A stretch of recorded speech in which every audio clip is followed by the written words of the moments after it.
Eu acho que o Bolsonaro ainda tem um forte componente ideológico, no sentido de que ele é identificado claramente como de direita, ele é identificado claramente como portador do estandarte antipetista. As pessoas que odeiam o PT falam em termos que são muito carregados de paixão ideológica. Então, o PT vai trazer, o Brasil é uma Venezuela, eu não quero Cuba, comunismo, bandeira vermelha. Isso ainda tá em voga. A gente foi na última manifestação do Bolsonaro para fazer lá um ato, né, que o Beraldo fez, e dava isso nos slogans. Eu não quero porque eu não quero comunismo, o comunismo está chegando, temos que nos livrar do comunismo. Tem toda essa coisa, o comunismo, o PT, o vermelho, as esquerdas, isso ainda está muito carregado no Bolsonaro. Mas aí tem um detalhe. Quando o Lula voltar, as pessoas bolsonaristas elas estão especulando um governo comunista. Esse é o erro deles, é o erro de leitura. Mas eles acreditam nisso. Quem é muito bolsonarista acha que o Lula vai chegar e o Brasil vai virar uma Venezuela. E que ele vai perseguir as pessoas religiosas, e que ele vai fechar igrejas, e que ele vai fazer uma série de absurdos e tal, e vai radicalizar. Mas ele não vai fazer isso.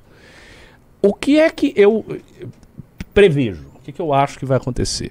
Ele vai chegar, ele não vai fazer isso.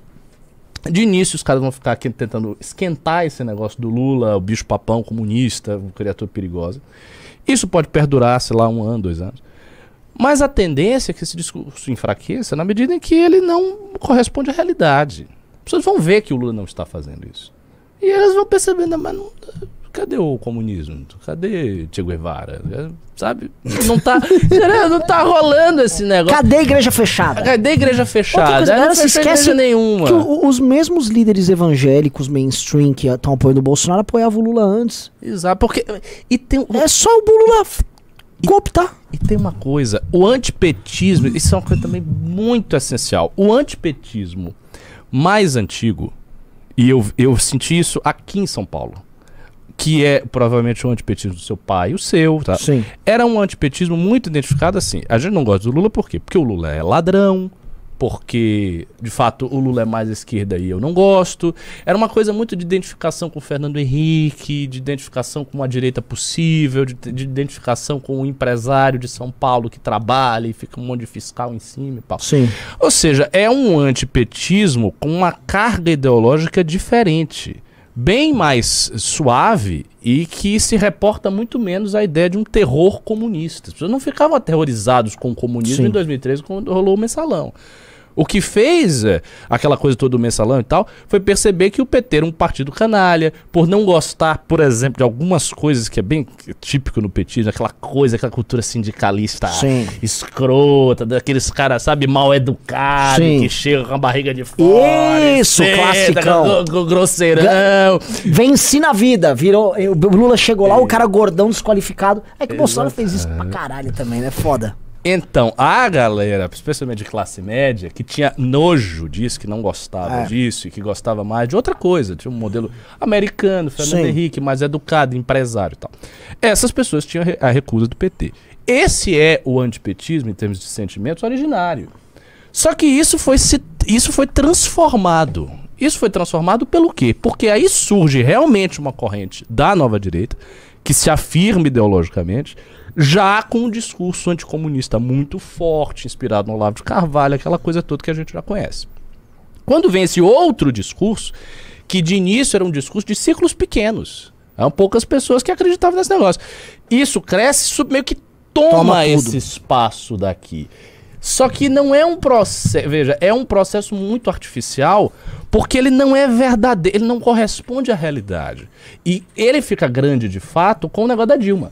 A Dilma não é o auge do PT, a Dilma é o finalzinho do PT. A Dilma é uma crise econômica bizarra, é tudo aquilo que a gente viu e tal. E aí tudo é interpretado retroativamente à luz dessas novas crenças. Ou seja, a crença de que o PT vai tornar a Venezuela, da Argentina, da ameaça comunista na América Latina, do Foro de São Paulo, essa coisa toda, que não era o conteúdo originário do você falou uma parada muito, muito louca. Não era. É, realmente, todo mundo fez uma releitura. Porque ninguém falava disso no governo Lula. Não existia essa discussão. Não existia essa e não existia medo em ninguém disso. Ninguém. Assim, essa discussão, eu estava lá. Eu estava lá como uma das poucas pessoas que tinha essas crenças da nova direita. Não do jeito, enfim, tosco do olavismo mainstream, nunca tive isso, sempre, enfim, fui uma pessoa mais crítica, mas eu tava no meio dessas discussões todas. Então essa coisa que tinha era um negócio pequenininho, de círculos de outsiders, que não tinham a menor noção de tomada de poder, nem o menor horizonte, e nós achávamos, tanto os antipetistas quanto os presidentes, todos alienados. Porque não eram... Não, os caras não estão entendendo o que está rolando, eles não conhecem a essência do PT e tal. Então, era essa a crença prevalente. Aí quando isso explode, todo mundo começa a reler o passado. E aí vem, como diz, com o retorno do PT, se isso acontecer, nós vamos ter pelo menos 4 anos, se o PT voltar, ou 8, de uma outra parada. Porque isso não vai ocorrer. Então eu acho que o que pode acontecer é o seguinte: as pessoas vão se ver num governo que não é o terror comunista, e das duas uma, ou elas vão capitular e portanto as suas crenças ideológicas vão esfriar, a ponto que até que ela mude de cabeça, e depois até vote no Lula, até achou que é o Lula, ou talvez elas retornem a esse antipetismo mais suave, com essa coisa que não tem o terror comunista, nem porra nenhuma. E aí essa figura do terror comunista vai novamente diminuir bastante. E aí vai ficar restrita a pessoas, a pequenos círculos, que tem ali, não tão pequenos quanto eram antigamente, mas bem menores do que são hoje, e vai ficar nisso. E aí eu acho que pode acontecer a tal da direita bolsonarista, por uma questão até de sobrevivência eleitoral, ela pode tentar se adaptar a essa coisa mais antiga, assumir maneiras muito mais moderadas, eventualmente, e tentar recuperar algo desse sentimento antipetista inicial. Se isso continuar, se o sentimento antipetista continuar. Porque também tem esse outro detalhe. Quase todas as análises que são feitas no Brasil pressupõem o antipetismo como se fosse uma força eterna. Sim. Então, assim, o céu é azul e o antipetismo é 50% do eleitorado. Não, não é. Isso é agora. Depois pode não ser. Já tem muitos anos para as pessoas não acharem que o PT é terrível. Não sei como é que ele vai fazer o governo dele. Enfim, tudo isso coloca desafios pra gente. Olha, e outra coisa, todas as análises também que a galera tá fazendo pressupõem que o governo Lula vai ser ruim. E aí isso facilita o surgimento do antipetismo. Olha só, a gente já tá indo, cara, do governo Dilma, contando o governo Temer, porque ele reduziu a crise econômica, mas ele não acabou a crise econômica. E ele tava no meio de uma crise política enorme. Se você pegar, né, um contínuo ali de 2013, 14, 15, 16, 17, 18, 19, 20, 21, 22, cara, é muita crise uma atrás da outra. Não é possível que... Mas eu também não acho que, assim, se você olhar no horizonte e, assim, conversando com pessoas que manjam de economia mais do que eu, todo mundo fala, cara, não sei que nós esse cara vai dar. Tá todo mundo prevendo que vai ser uma bosta, inclusive o PT. Teve estão comentando que o PT quer criar uma nova PEC kamikaze, simplesmente para anular os efeitos das leis orçamentárias pro começo do governo dele. Porque a PEC kamikaze cai agora no fim do ano. Né? E aí vai sobrar um rombo. O Kim tava comentando que era coisa de, no mínimo, 400 bi. Uou. De um ano pro outro. Nossa. Porque o governo Bolsonaro, ele fez corte de impostos sem procurar receita. Ele simplesmente tacou, joga pra frente essa grana e foda-se. E agora sobrou pro próximo governo isso aí.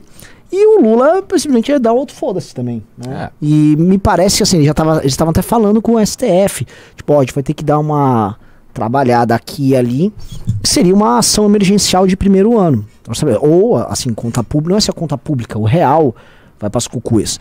A gente não pode esquecer também que a taxa de juros, que é a gente não comenta muito sobre isso, é um assunto super chato falar de taxa de juros, mas a gente tá com uma taxa de juros de 14%.